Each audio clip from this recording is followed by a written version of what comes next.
हाय, क्या आप भी उन पेशेंट्स में हैं जिनको काफ़ी सिवियर हेयर फॉल हो रहा है और समझ में नहीं आ रहा है कि क्या करें? मिनॉक्सिडिल या फिनास्ट्राइड ट्राई कर लिया है और इफ़ेक्टिव नहीं है, या किसी ने सजेस्ट किया कि पीआरपी करा लेते हैं। अब आप सोच रहे हैं कि पीआरपी होता क्या है और क्या सच में ये हेयर फॉल में इफ़ेक्ट करता है। हाय, मैं हूं doctor Pooja Gupta, MD dermatologist, skin care clinic Bhopal से। और इस वीडियो में मैं बात करने वाली हूं पीआरपी के बारे में फुल डिटेल में। कितना इफ़ेक्टिव है, कब कराना चाहिए, किसे कराना चाहिए, किसे नहीं कराना चाहिए, क्या साइड इफ़ेक्ट्स हैं और क्या सच में ये हेयर फॉल रोकने में इफ़ेक्टिव है। So continue with me. PRP एक सिंपल और बेसिक प्रोसीजर होता है। बेसिकली ये स्टैंड करता है प्लेटलेट रिच प्लाज्मा थेरेपी। इसमें आपका ब्लड लेते हैं, प्रोसेस करके उसमें से प्लेटलेट सेपरेट करते हैं, ग्रोथ फैक्टर निकाल के उसको जहाँ पे भी हीलिंग करानी होती है उस जगह पे इंजेक्शन के फॉर्म में दिया जाता है। ये स्किन रिजुविनेशन में, हेयर लॉस में और हीलिंग में या स्किन की रिमॉडलिंग में यूज़ किया जाता है। हेयर लॉस अगर बहुत सिवियर हो रहा है तो हेयर फॉल को रोकने में हेल्प करता है, हेयर की ग्रोथ बढ़ाता है, जो बाल बचे हुए हैं उनको मेंटेन करता है, उनकी टेक्सचर को इम्प्रूव करता है, डेंसिटी इंक्रीज़ करता है। अगर ये फेस पे या स्किन पे इंजेक्शन के फॉर्म में लिया जाए तो वहाँ पे रिजुविनेशन कॉज करता है, वहाँ पे हीलिंग कराता है। इसलिए ये एक्ने स्कार्स और वैसे भी स्कार्स और अल्सर्स की हीलिंग में यूज़ किया जाता है। आजकल पीआरपी को मल्टी डायमेंशंस में यूज़ किया जाता है, बहुत सारे सर्जिकल प्रोसीजर्स में कंबाइन किया जाता है। इस वीडियो में मैं स्पेसिफिकली पीआरपी को हेयर लॉस के लिए ही यूज़ करना बताऊंगी। इसी के बारे में हम इस वीडियो में डिस्कस करेंगे। पीआरपी को हेयर लॉस के ट्रीटमेंट्स में यूज़ किया जा सकता है। अगर आपको सिवियर हेयर लॉस है या मेल पैटर्न बाल्डनेस यानी कि एंड्रोजेनेटिक एलोपेशिया है, ग्रेड 1 to 5 में ये काफ़ी इफेक्टिव है। 5 के बाद 6, 7 या 5 एडवांस केसेस में भी बहुत कम इफेक्ट आता है या ना के बराबर इफेक्ट आता है। ये पोस्ट ट्रांसप्लांट भी इंजेक्शन लिए जा सकते हैं। फीमेल्स में सिवियर हेयर लॉस के केसेस में डेंसिटी लॉस है या फीमेल पैटर्न हेयर लॉस है, उसमें भी लिया जा सकता है।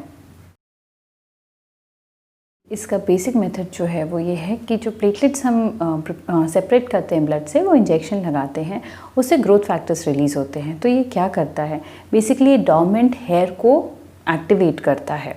एनाजन फेज जो कि ग्रोथ फेज होता है हेयर का, उसको इंक्रीज़ करता है या उसको कंटिन्यू करता है। टेलोजन यानी कि फॉलिंग फेज जो होता है उसको रोक देता है।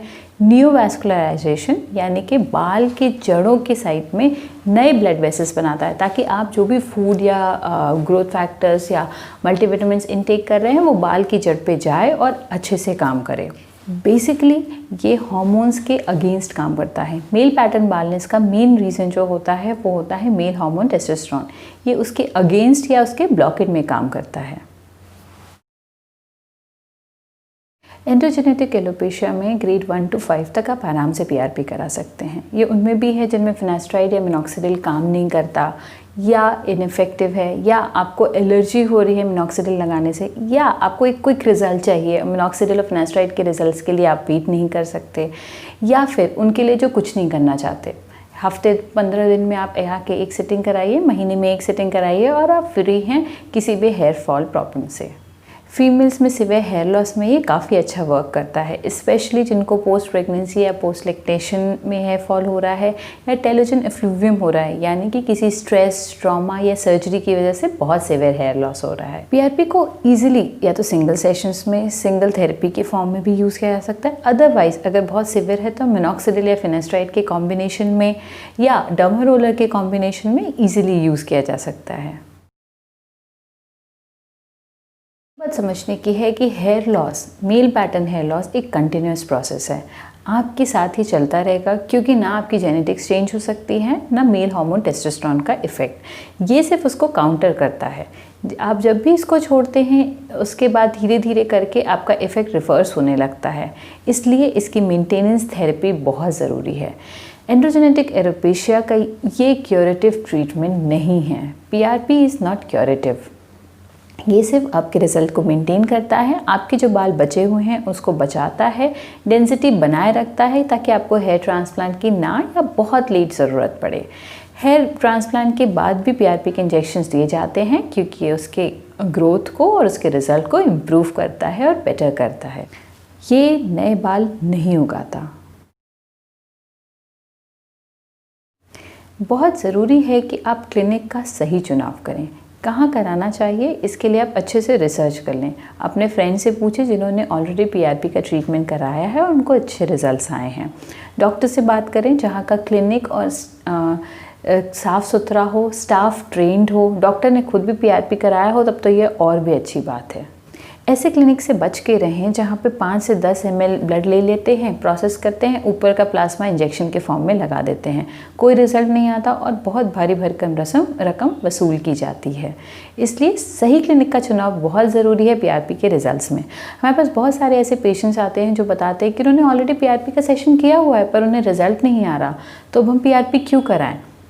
पीआरपी का रिज़ल्ट डिपेंड करता है कि आप कहाँ करा रहे हैं, किससे करा रहे हैं, और हर एक क्लिनिक का रिज़ल्ट अलग होता है क्योंकि इसको बनाने के तरीके भी अलग अलग होते हैं।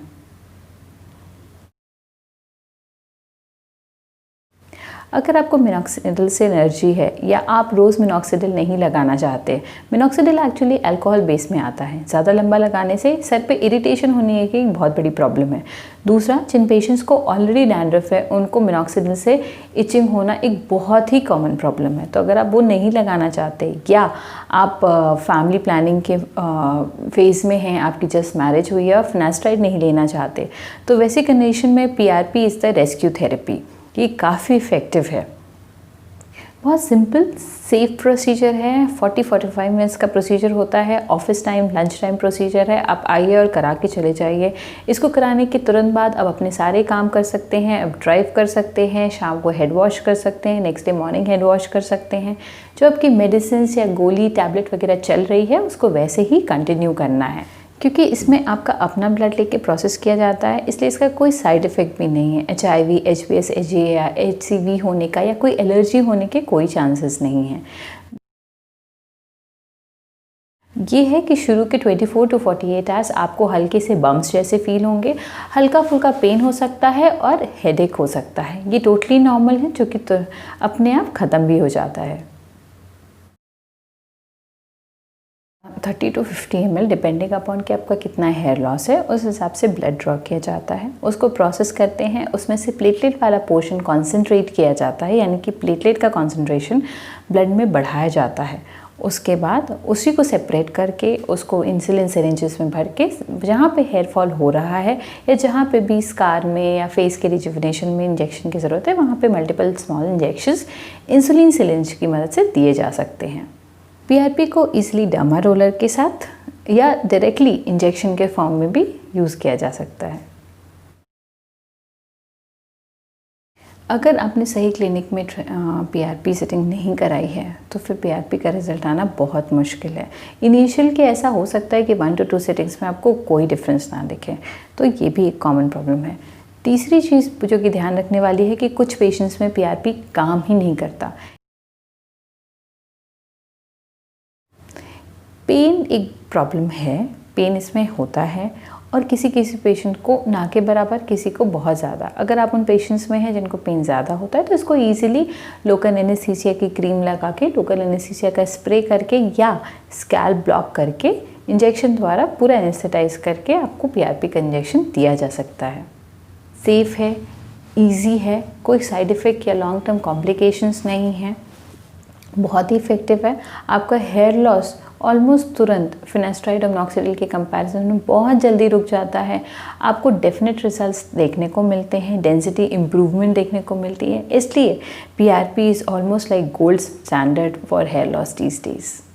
आई होप कि मैंने आपकी सारी क्वेरीज़ का आंसर कर दिया होगा। अगर फिर भी कुछ रह जाए तो आप कमेंट सेक्शन में छोड़ सकते हैं। अगर वीडियो पसंद आए तो लाइक और सब्सक्राइब का बटन दबाइए और बाकी लोगों को शेयर ज़रूर करिएगा। धन्यवाद।